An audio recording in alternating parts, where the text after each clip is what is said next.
Grandpa Harry. It seems utterly surreal for us to be standing here tonight. You for us, were always Grandpa. The only Grandpa that me and my siblings ever had. You were the one that brought us treats that our parents said no to. You were the one that I remember as a little child, watching shave in the mirror and touching your face after it was clean. You so much loved to have a clean shave. You were the one that picked us up in your big car from the airport in Lincoln. With the window down, you drove us back to the house with a cigar out the window to a magical land of love and attention. How many times did we want to go somewhere with you in the car?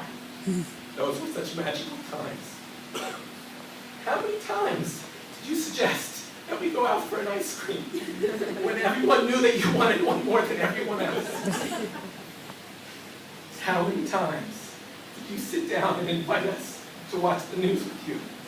Watching the news became an act of combat sport. Listening to the network news in the living room, in Lincoln, and then in Israel, complete with full color commentary. There were not many things that you didn't have an opinion on. And you always felt comfortable to let me know just how you felt. Nothing that would be more classic than to sit down and have an invitation to talk about the world. Well, who will talk about the world with us now? Who will tell us what's going to happen in the future? Who will prophesy for us? Who will predict the next course of American or Israeli politics? You wrote columns, you shared your views with everyone, as evidenced by the speeches tonight. The Allens are not a clan that is quiet when they have something to say. We learned it from you, Grandpa, and now you are gone. So we'll have to go it alone. You loved a good meal. You loved it at home with Bubby. You maybe even loved it more going out to a restaurant. I remember fondly our Tuesday night dinners when I was in yeshiva. Two guys just going out for a tuna fish sandwich. Or that's what Bubby thought. You had a magical way of holding court. With many people, and yet with everyone as an individual. You would sit down and people would just talk. You made everyone feel comfortable. Everyone knows you could tell Grandpa anything, and he would accept you. You might offer an opinion or two, but you could feel comfortable talking to Grandpa. You always made each person feel special. You were, as you would like to say, a great conversationalist. You loved delighting in our accomplishments. You loved hearing about how we did well on an exam, or got a new job, or got a promotion. You wanted to hear about everyone's progress and where they were going in life and what they were doing, and all the small grandchildren. Who doesn't remember that you were asked to be a listening bird in school? But Grandpa, you and I know a secret that we all sort of know. You really love to sing. You love to sing. You love to sing in shul. You love to sing at the table. You love to sing at home. You love music. So many memories of sitting around the Pesach Seder with you, singing all of the classic tunes. How will we be able to sing Vayenu without Grandpa Harry? We loved, I remember every time you would come to shul across the world, anytime they would ask you to do the Haftorah, I was always amazed that you were able to do it with such ease.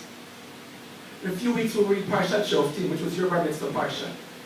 In the 75 plus years since your bar mitzvah, how many times and in how many different places have you read the Haftorah? And you did it always so beautifully.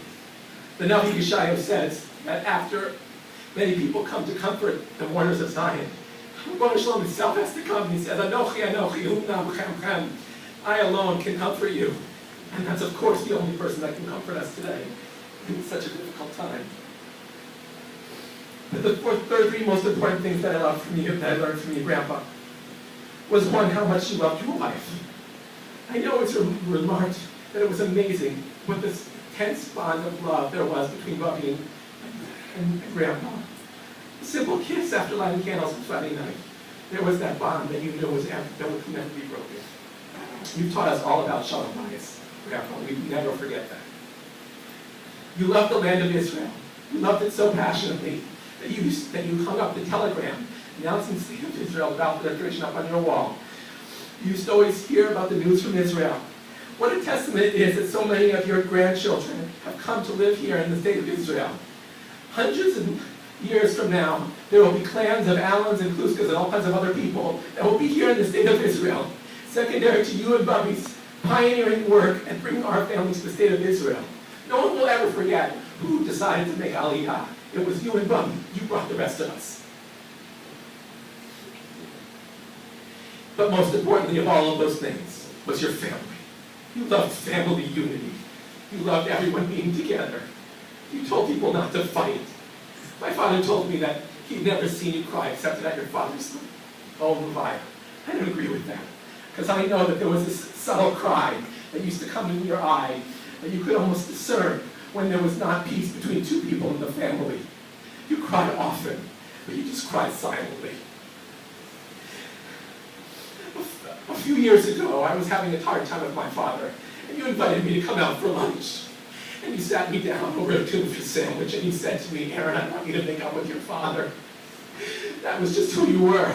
It was very simple. It was directed. It was emet. That's who you were. You were a man of peace. You were a man of bringing people together.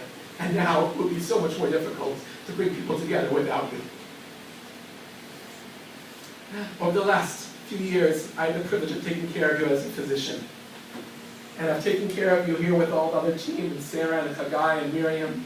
And it's amazing what Miriam has done for you over the last year. I'm just in awe of how much time and effort she spent and how much caring she spent with you all of this last year. I would like to, on behalf of everyone, ask Mechila from you if we have not treated you appropriately.